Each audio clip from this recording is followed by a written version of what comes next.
Hello, my friends. Big Mark here, Seekers Behind the Red Door. Back with my friends, part 2 of Breeding Anger with my 2 calm, nice friends, Jamie and Kevin, and myself. Hello, everyone. I'm the priest in the bunch. Just want you to know. Right. Okay. Okay. So I wanted to do part 2 with these guys. You know, we're busy, Kevin and me, right? We got the inside of the club, the show and everything, but it's important to me to do the show. It always was. I told Kevin about it months ago I wanted to do it. So we ended off on the last part about them when they're kids. Kevin, when it was with his sister, you know, using them like slaves. Him with his dad, just every conversation was a beating. So I want to ask Kevin, then Jamie a question. Do you remember, Kevin, the first time you ever felt free when you were a kid? When I ran away. Oh, yeah. Well, How old were you when you ran away? I was young. I was like 13, 14. I started. You remember where you ran to? Yeah, right back to Brooklyn. Okay, so you ran away. Same thing. You ever first time you ever felt free from the Well, how old or? You remember the first time you guys said, "Wow, I'm done with this." Oh, yeah, when my father moved out. How old were you then? 11 or 12. 11, 12, 13, 14. Now think Maybe of 13. I might have by Say- when he moved out, but but, yeah. but think about a boy at 13, and not now with all technology. Back then, you're pretty limited in education. I mean, you know, and all that, and nobody to help you. Nobody realized that. Nobody could help you. So now take that to where you're going. I know, Kevin, you in the military? Where'd you serve? In the army. In the Army. Marine Corps. Marine Corps. Let's go past that now. We talked about the Marines, about school and all that. Robert Carr's at 14, I was hanging out with wise 17 guys. years old when I joined the army. Okay, how old? 17. 17. How old are you? 19. 19. And you know something, Jamie? I almost became a Marine. I wanted to just get away from them. Yeah. And what happened was the recruiter for the Marine Corps says, okay, show up. He never showed up. So I said to my mother, I want to join the army then. I just wanted to get away. Yeah. And that's exactly what happened. See, How about you? Just want to get away? no, I had no other. I was getting ready to graduate high school. I had to do an extra 6 months. And now we're getting close to that 6 months being over. Like I got to go to January. It was like December. I was living with my father and my stepmother, who I never got into that last time, but my stepmother, if it wasn't for my stepmother, the family probably would have dissolved. My stepmother kept that all together. Once she came into the picture, well, she was in the, but once she came into the picture, she kept a lot of it together, made sure the family got together and stuff like that. And you both have met my stepmother. Yeah, so here's my question. That always happens though, because you know something, I had an aunt out of Bay Ridge, okay? She kept the same family together too. Right, You know, right. and I felt comfortable running to her. Right. Okay? Yeah, She she wasn't was married. she was my go-to. Yes, and that's what I had too. Right. You know, But now, so you guys understand why this show, we hung around street guys. Right. Or even if you, listen, even if you hung around, you were in the bodyguard business, the bouncing business, you're a boxer, it's a different element of Right. people. Right. So that's why I say, listen, I didn't have the past you had, but my past wasn't perfect when I was a kid. No father at 8, so no guide. But imagine the people you run into in your life. You don't know their background. Right. So I mean, and I'm gonna get personal. I want you guys to really know this is not just a fluff show. We're gonna have more people that we think that I know that could benefit from talking about their past. They're gonna be from all walks of life, from mainly street guys. I want them to do this. I want you guys to know. They didn't make this decision because. No, I think we got away from that. I went in the Marine Corps because now I'm getting ready to graduate. I feel like I remember like it was yesterday. My father was very, abrupt and nasty. And, Yeah. I remember we were sitting, because I was living with my mother, my stepmother, my father by this point. So there was dinner, you had dinner, not like we did in the house. And I remember looking across and going, "Are you graduating?" And I said, "Yeah." They said, "I'm gonna have enough credits." And he looked across the table, he glared at me, and he said, "Good. Either go get a real job or go in the Marine, or go in the military, because I took you as far as I'm taking you." That's how it was back then. Yeah, I know. You're right. I know. It was like, you're shocked. You know what? Did you graduate? Yeah, I yeah, didn't. yeah. I I didn't know, yeah. either. I don't know. Don't ask me how. Did you My get father dra- will tell you. Were you drafted or you? No. I was past. But you got drafted. No. You I joined. I was already. Okay, now, okay, so I gotta ask you a personal question, answer. How did your military stint end? How to stand out? No, how did it end? How did it end? Not too good. Well, not too good, but how long were you in there? 3 years. So 3 I years. wanted to re-enlist because you know why? I got stationed in Fort Knox, Kentucky, and I really loved it. I enjoyed it. I was ready to re-enlist until people watch this because I still hold a vendetta against them. Don't tell me they Jane lied. Fonda. Don't tell me they lied to Jane you. Fonda. Jane Fonda on the. We had to protest against Yeah. the war in Vietnam. Yeah. I was ready to go home on a furlough, okay, to go home. My nephew was gonna be christened and stuff, and I wanted to go. My captain said, "No, you gotta go to Fort Meade, Maryland. You gotta go fight a detail over there." Jane Fonda had to protest against the war in Vietnam at the time. And that's what happened. Then I didn't like what happened, and it went to another. Your background came out. You And got my very background, yes. aggressive. Yes. And so you got discharged. Yes. Okay, so you did your 4 years.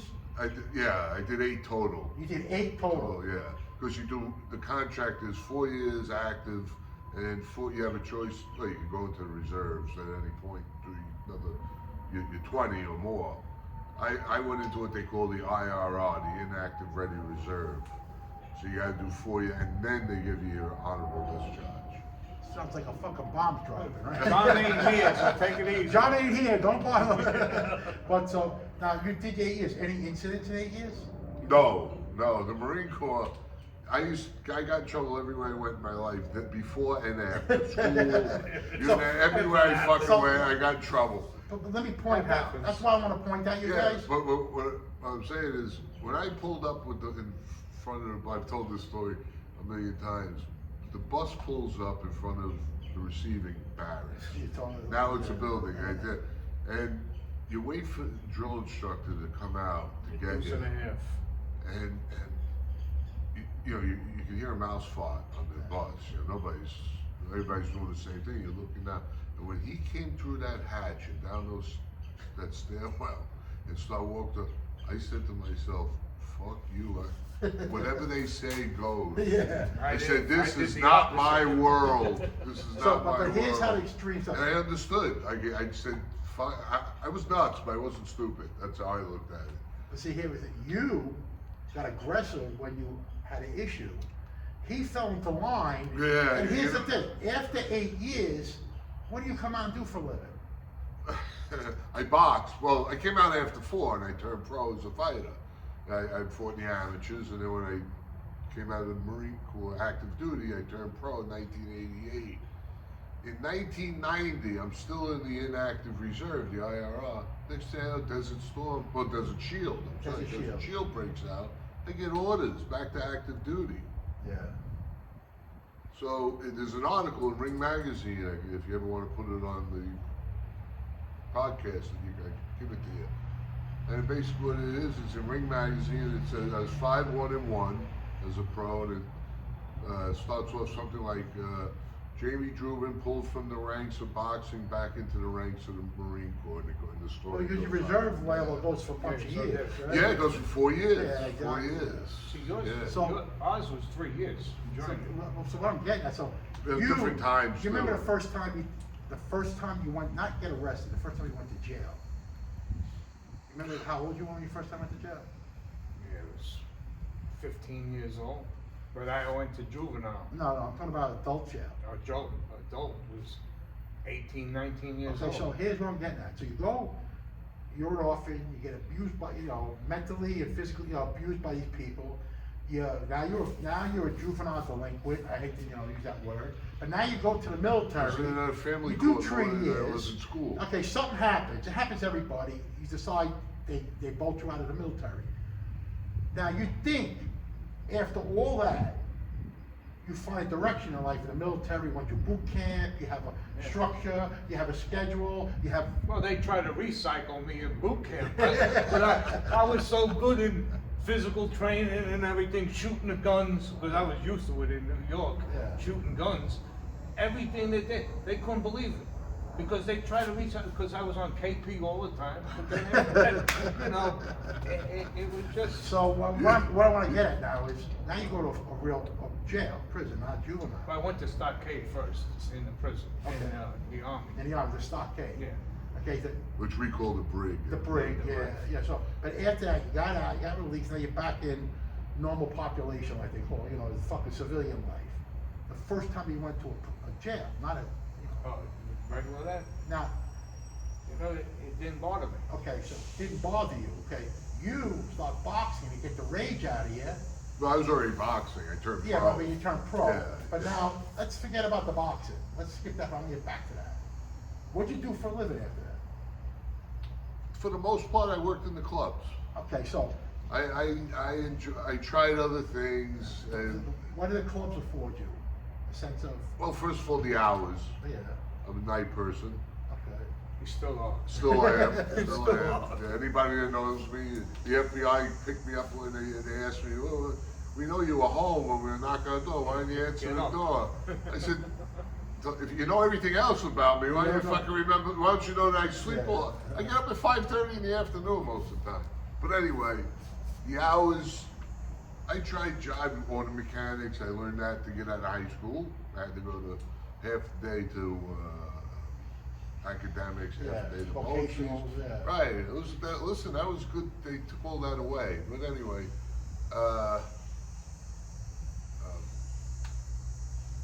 so I did that for a little while. I fucking hated that. I fucking hated it. Let's go back to the boxing, because Yeah. you're the full-fledged street guy at your age, 20 years old. He's just bordering on he's on the lid of a pot. The Right. water's boiling on him, and he's hanging out on the Right, lid. exactly. So at 19, break up a couple of incidents in a one-on-one bar, smack.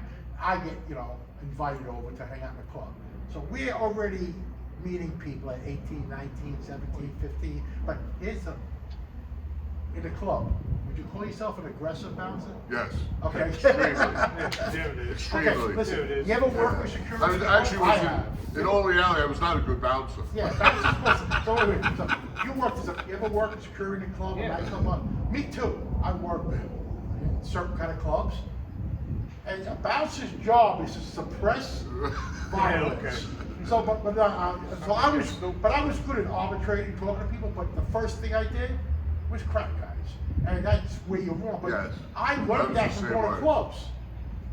That's what happens. These guys will come out there, bouncers, were there to stop the trouble. They were cracking guys. So what do? We started cracking bouncers because we knew we were going to get hit. So you might as well be the first one. Yeah. But think about it. Out of every night you worked in security, can you tell us in a year how many battles you had? Oh God. Oh God. Okay. And it's funny. I mean, he knows the stories from other people, so it's not like I'm going. Oh, I had a thousand. I've been there on one of them. So he knows. So listen, I would get to something I'd have to say on the average of twice a week. Okay, so Twice a week, the average. now him, let us in the streets, very aggressive guy. Well, I was the same way on the street. Yeah, too. so Not just in the okay. So club. now I'm trying to put something together. Yeah. So on the street, you're an aggressive guy, and he has what I call, and a lot of friends we hung out with, and I learned that too, what they call idiotic fearlessness, because you don't Without a care. doubt, Yeah, right, it's right. just you're just going for it. Yeah, yeah. You don't think. What? You don't think. You don't think, 'cause listen, like I have guys say, a 50-year-old kid come up behind you and shoot, you won't know the difference. You know what I mean? So they're different. So, do you think Be honest. Your youth has anything to do with that, the way you act. You know what it is? Even now, even at your age is, what are you, 35 and you're 31, right? Anger. I mean, you're 74. The anger inside. The anger inside Okay. never leaves. What happened is, I'll go back to the stockade. What happened was, turned around, I had the Foot Locker, had all kinds of cigarettes in there, and I come back, it's gone. What do? Me and my partner at the time, take the guy and throw him right out the window. Exactly. We had the barracks. Yeah. Remember the barracks? We had wooden barracks. Second floor, threw him out. I guess that was my mentality of throwing people out. My big bid that I wound up doing, right? I wasn't even home 30 days from a regular prison. Came home, sitting down with my girlfriend at the time, turned around, a stupid brother said something stupid.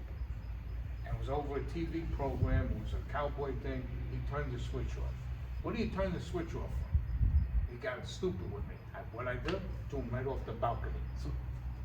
I wound up going away, he died. If you did stuff like that with me, I'd give you a fucking fish and But meat. you know something, going to prison, you asked me about the prison.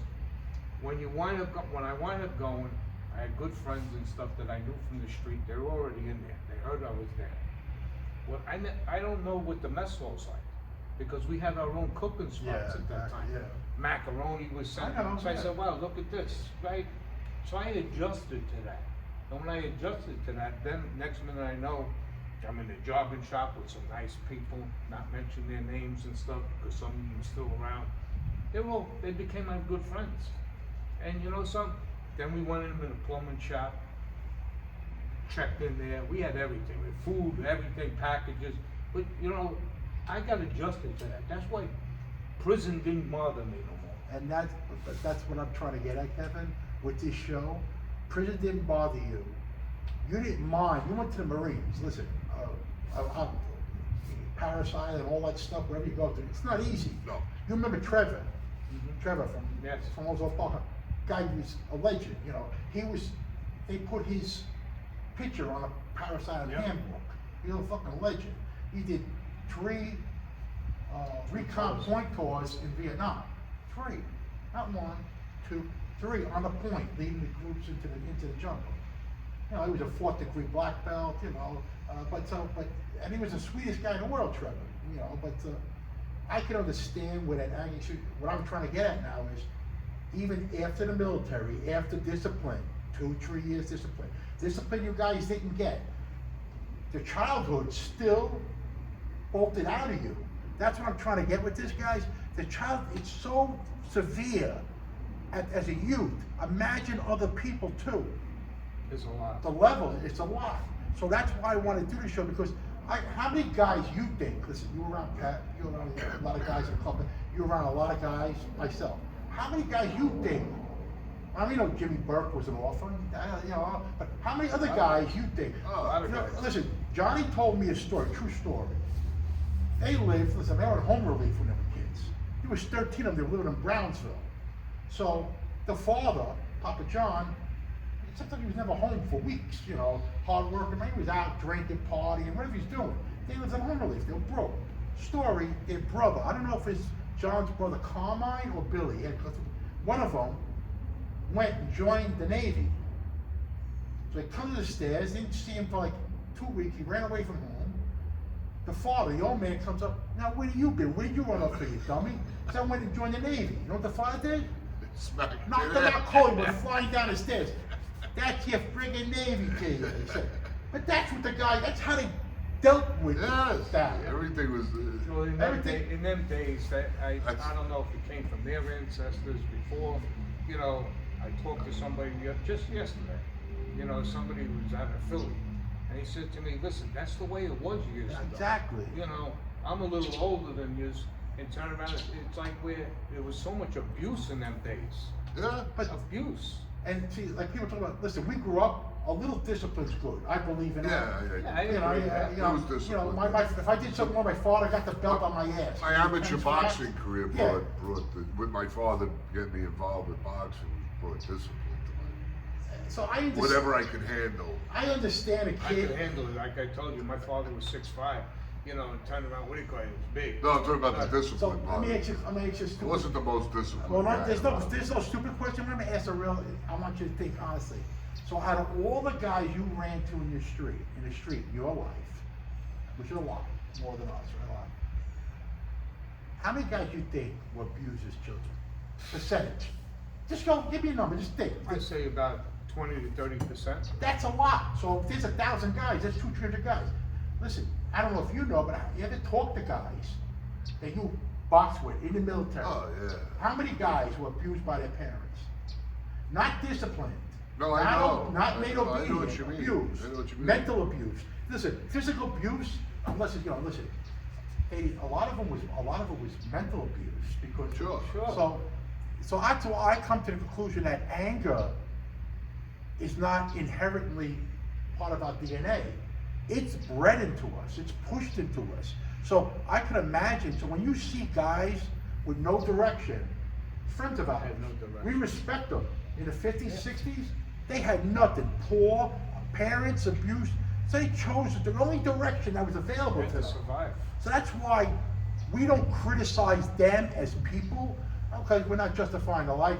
Life is different than it used to be. But I can't criticize their direction in life.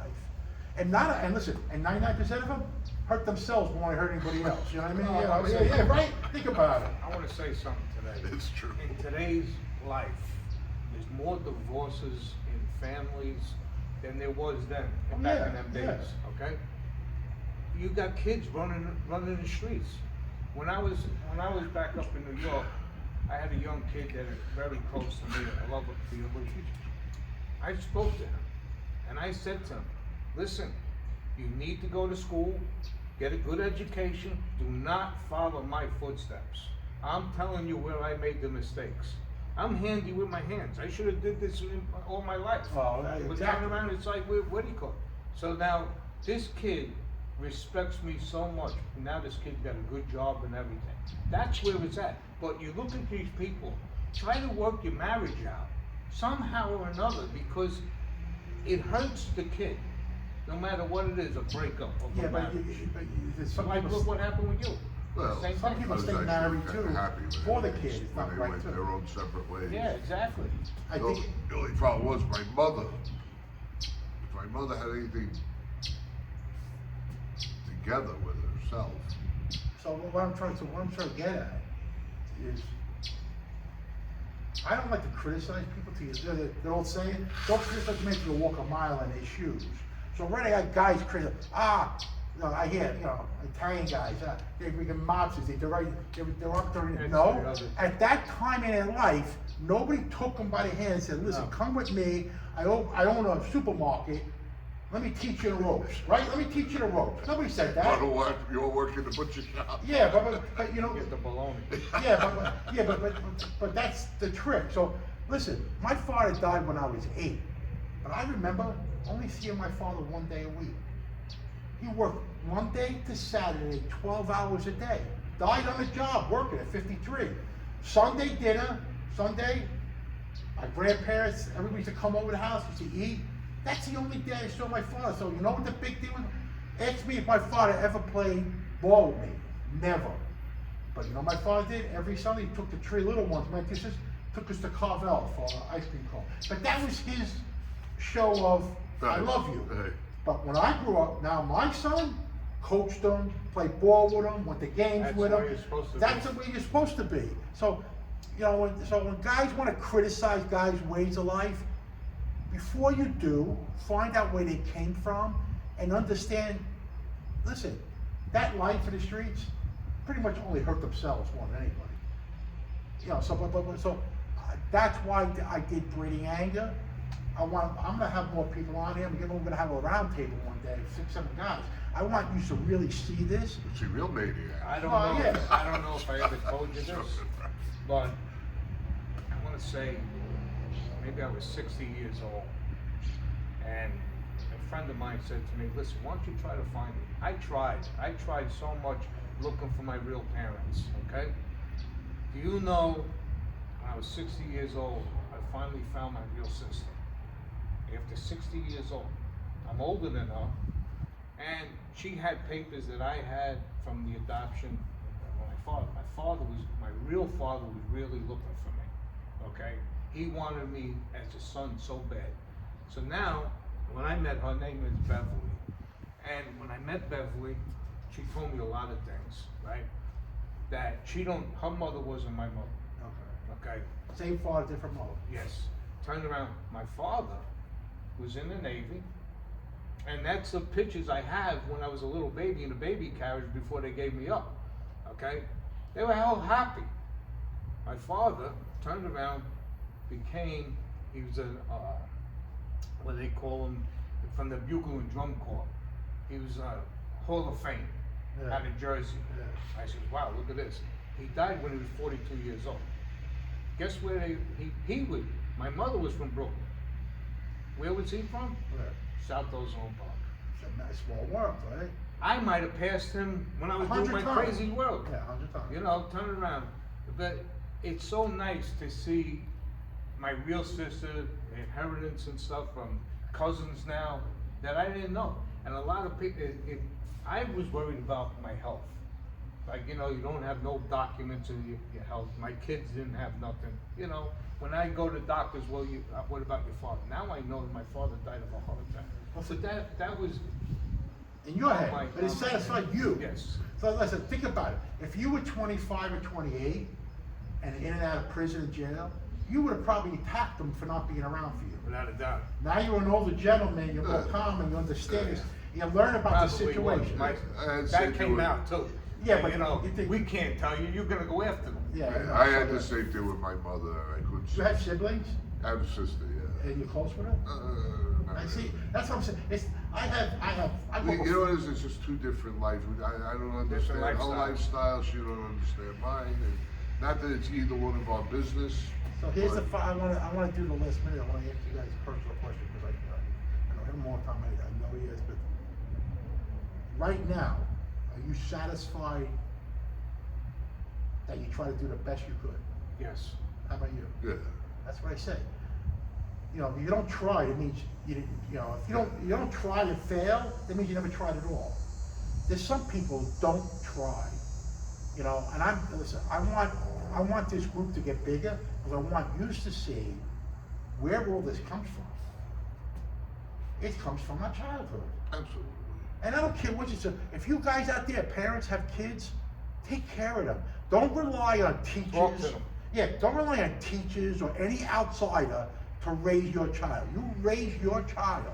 You make sure he understands his life and his family is close to this. Some guys don't have it. But don't rely. Now, how many parents these days, people got 3 jobs. They drop the kid off at daycare, they're You gone. know what, Mark?